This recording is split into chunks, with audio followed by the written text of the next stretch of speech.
Hakadosh Boker Or, Mishna Yomi Masechet Metzia Perek chapter 5, Mishna Zayin and Ched, Mishna 7 and 8.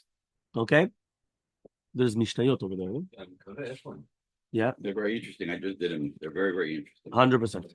So it says over here like this. We're not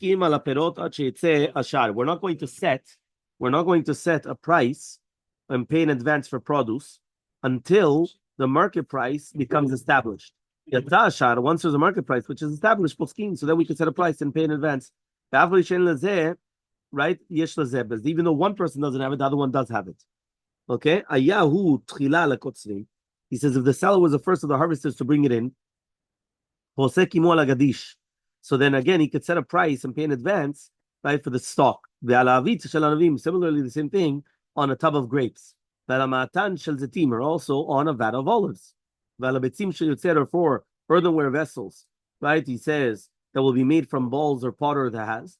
Right? Or for the plaster, the once it's been done. You're going to set a price in advance also for fertilizer the entire year. Right? This is all the Tanakama. Rabbi Yosef argues and he says, he says you could only set a price in advance only if it's going to be that you already have it. Okay? The third shita, the Chachamim come and they actually permit, and they say, right, that there's no problem. You could already set a price without it. There's no problem. Only during the summer, he says, if everyone has it, right, then you could buy it. Now you may agree to the price which is in advance, which is going to be a higher price. And Rabbi Yehuda says, even though you did not go in advance and get the higher price, you have to give me this, or tell you just give me my money back. That means according to Shtat of Yehuda, every buyer intends that this is going to be agreed in advance in the contract, and therefore it's as if that he made the condition explicitly. Okay, so again, this is all different halachot to do with what we're speaking about until now.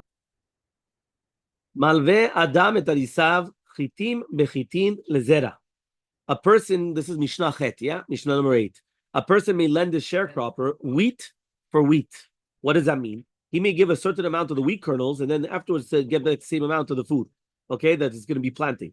But he cannot lend it to him for eating because then that's a real loan. And if the price goes up, so then again, it's going to be a problem. Because then he's going to start paying, right? He's going to start paying, benefit, and then he's going to start paying for the rebit. Because Gamliel used to come and used to lend out chitin bechitin for planting. Now, if he gave it to him at a high price and then it became cheaper, or bezol or cheaper, and then it became at a high price, he always just take the cheaper price. But not because that's halakha. He always wanted to be mahmid on himself. So he wanted to be mahmid. He didn't want to come and start doing something that was, so therefore he was always mahmid. He always took like the cheaper price, even though it could be that it went down in price or went up in price, but that's what he always did.